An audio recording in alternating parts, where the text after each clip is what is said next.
Hello, thanks for joining me. I'm R.D. Lyons, creator, author of S.A.G.A, the Super Ninja, New Kind of Hero for the 21st century, and CEO and founder of Moving Vanguard's company. Continuing with our saga, our ranting.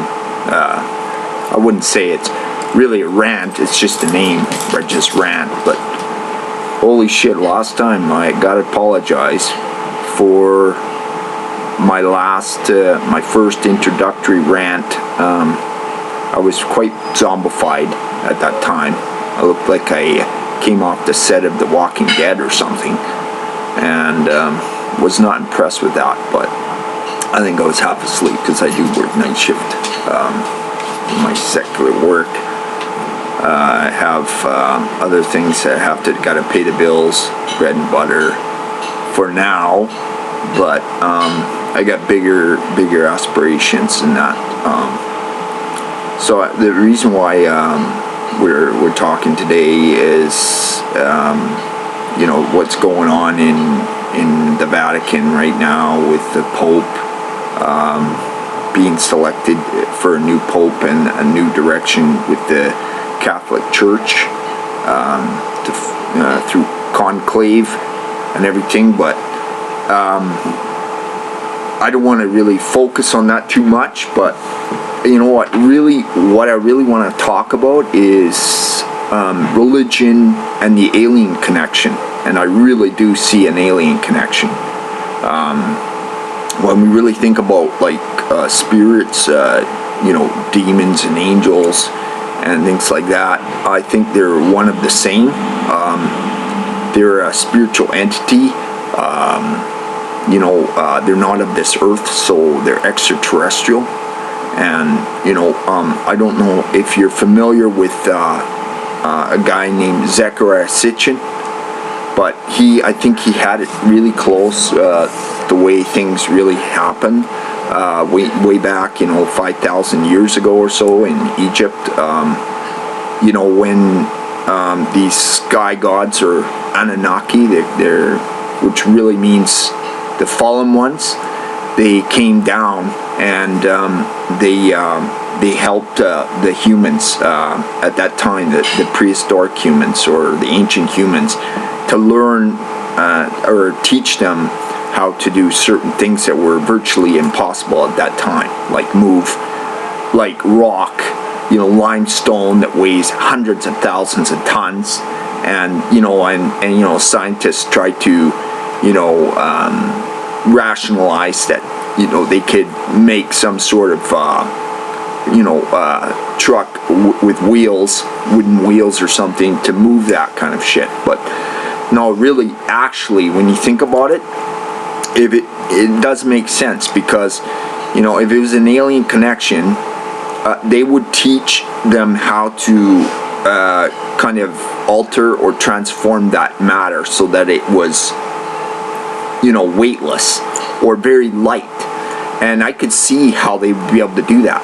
And not just that, they'd be able to cut it perfectly, because lifting it up, as opposed to like 100,000 tons to like maybe who knows, 10-15 pounds, or maybe not even that. Maybe it was like styrofoam even.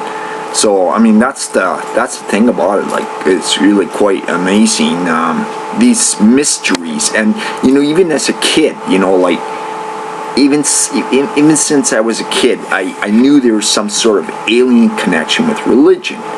And and when you think about it, I mean, if you've ever watched Ancient Aliens and these other shows about UFOs and that, I mean, they've come back and forth to the earth over thousands of years since man's been around, and even before we were Homo sapien. I believe that what they did is they made us by putting a DNA mark from them on primates, and that's how we became the way we are now. And so we were constantly evolving. It started with creation, when the Anunnaki, they came down and they actually they needed us for work to mine the planet. If you do any research on Zechariah Sitchin, the old guy is dead now, but he spent like over 60 of these years. I think it was like in his late 80s that he lived. But he was like, I think he hit it really on the head. And if that's the case, we're all one part of the whole. I mean, I don't see what is the logic of us fighting each other to the point where we're going to annihilate each other. It just doesn't make sense. I mean, when you think about belief, every belief is relative, but we are all related to one another through belief. Belief in this planet, belief in our hopes and dreams, our future.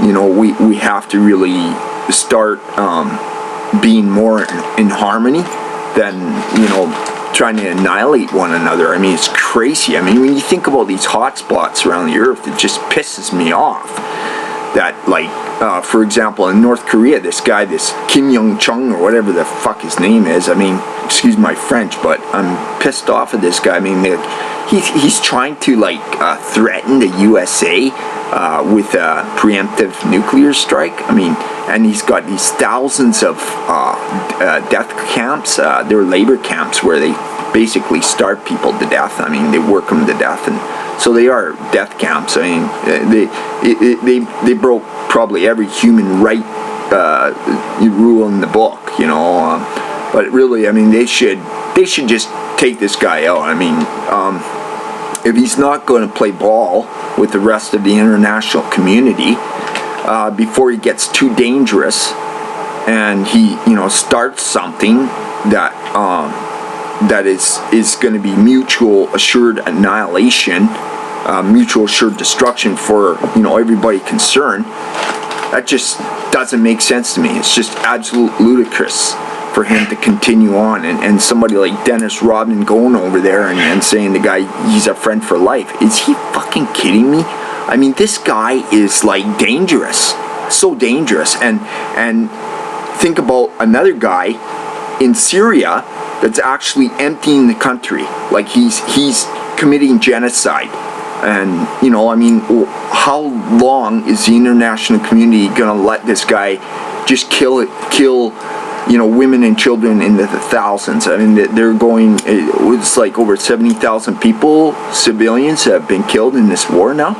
I mean, it's not really a war, it's an annihilation, because the rebels, they've got like makeshift freaking arms that don't even stand up to the Syrian Air Force or the army, where they have like advanced weapons.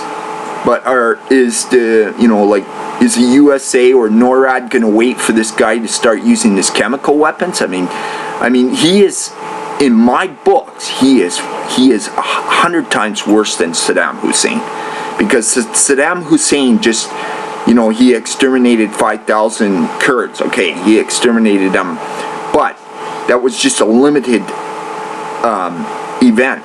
This is like widespread, and it's just out of control. Like, so these two guys are, like in my books, they shouldn't even be in power. I mean, they're just crazy. The belief is that I think the international community as a whole, globally, I mean, as we're all connected now with the internet, with Twitter, with Facebook, with Instagram. Oh, that, by the way, I should join that. I haven't joined it yet, but I will be. I mean, we have to put our foot down, our feet down. We actually have to put our feet down and stand our ground and say, hey, enough is enough, right? We got to work in harmony. What happens if the Anunnaki come back in the future and they say, hey, listen, what are you guys doing? You're gonna blow up your fucking planet with nuclear bombs and annihilate one another like in the thousands. Maybe they're actually seeing that right now, and they're they're not impressed, right? I mean, we should be evolving to the point where we shouldn't be causing war anymore. nobody wins in war. So, you know, like that's one of the things that I wanted to talk about today. You know, I think it's important for us to get our voices out there and you know, let the international community of leaders know what's going on. I mean, I see there's something in the air going on right now. There's a level of consciousness being raised that people don't stand for this stuff anymore. Like, I mean, like we're out of the dark ages now. We're in the information age and the digital age, and we're probably going to be going into the like advanced autonomic age. But you know, dictatorships and, you know, totalitarianism is unacceptable today in our modern times. And I think the Anunnaki would agree. If they are truly the creator of humans, right? They're not going to stand for it too much longer. You know, so we got to get our shit together, really, I think. And you know, we have to make some serious changes. I mean, to the planet. We have to stop using freaking fossil fuels. I mean, my next vehicle is not going to be a gas-powered vehicle. It's going to be, you know, a renewable energy vehicle, probably like something like either electric or something that runs on like natural gas, or, you know, something that's clean. And, you know, like, I mean, it's just crazy right now, like the way things are. But if you want to follow my rants here, follow my take on things, you can subscribe to my channel, and you can follow me on Twitter. That's twitter.com/RegDLions, capital R, capital D, capital L. And like us on Facebook. We're going to have a monthly draw starting this month, for that you can win the free super manga takedown in Nicaragua, or the audiobook Shuriken Book 1. So Shuriken, the super ninja, is really quite a fascinating character that I've created about five going on to 6 years ago now. So we're gonna move on that. We have several pitches that we're gonna be pitching for movies and games too, game development. So even a TV series too is in the works. So thanks for watching, and do subscribe to my channel, and we'll talk to you next week. Thank you. Take care. Peace out.